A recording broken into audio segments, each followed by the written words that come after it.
today, anti-Israel protests spreading around the nation. Columbia University in New York is the epicenter of growing students' dissent against the war in Gaza. That's right. Encampments have since been formed by students at other universities, including NYU, Yale, Harvard, Southern California in Los Angeles, and much more. We're going to bring in our guest now, spokesperson for Israeli Prime Minister Benjamin Netanyahu, Tal Heinrich. Tal, great to have you with us here. You know, it's just crazy watching how the anti-Semitism that I know has been latent for many, many years is just exploding now here in the United States. Just want to get your reaction to that, because I know you spend a lot of time here in the United States and, of course, also in Israel.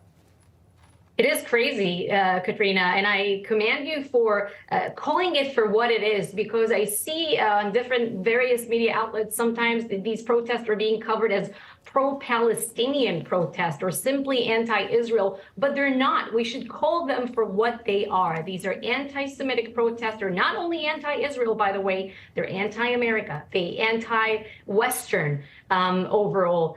You know, they're definitely not just against us. If you listen to what these people say, you listen to what they reply to reporters, by the way, when they ask them simple questions about the conflict, revealing their hollowness, their historical, their moral, their logical hollowness. It's simply, really, it's mind-boggling. Sometimes they're holding signs which they have no clue what these signs say. Pictures of Palestinian terrorists, and they don't even know what the person in their sign did. Which is really, really mind-boggling. You know, they're chanting for Iran, cheering for Hamas, chanting death to America, by the way, and globalize the Intifada, Hamas, give them hell, Al-Qassam brigades, you make us proud, and so forth.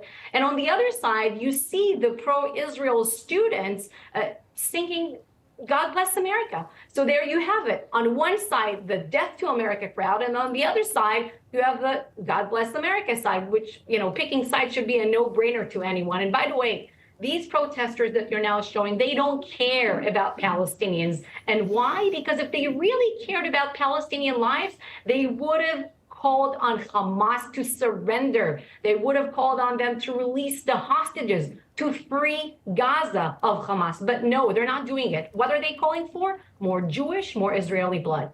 And speaking of the hostages, 18 countries are demanding a hostage release. Apparently there's a deal on the table right now. What can you tell us about that? Where is Israel's stance? So first, it's a very reassuring statement that, you know, so many countries came together and put it out, calling on Hamas to release the hostages. You know, they've been held hostage for more than 200 days now in Gaza. Hamas just released another horrific video of another hostage, Hirsch, Poland, you know, which is really trying to play some you know, propaganda, psychological warfare against Israel. Their condition is bad, and they should be at the forefront of every international discussion or coverage of this war, obviously. And unfortunately, we don't see it happening.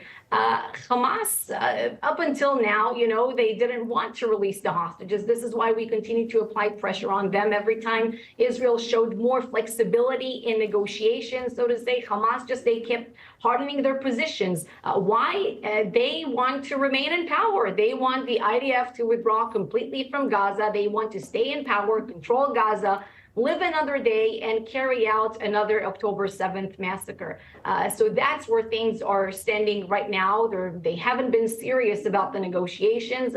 You hear the same from us. You hear the same from the White House. Anyone involved in the negotiations knows this, but we will continue to fight. We will bring them home. We are proud to be a nation that's committed to the principle of, you know, leaving nobody behind. We managed to release over 100 hostages because we had a deal in place back in November. We hope to continue to negotiate, continue to apply military pressure on Hamas to try to yield another such framework, which we see the release of more hostages, and we will do whatever it takes to reach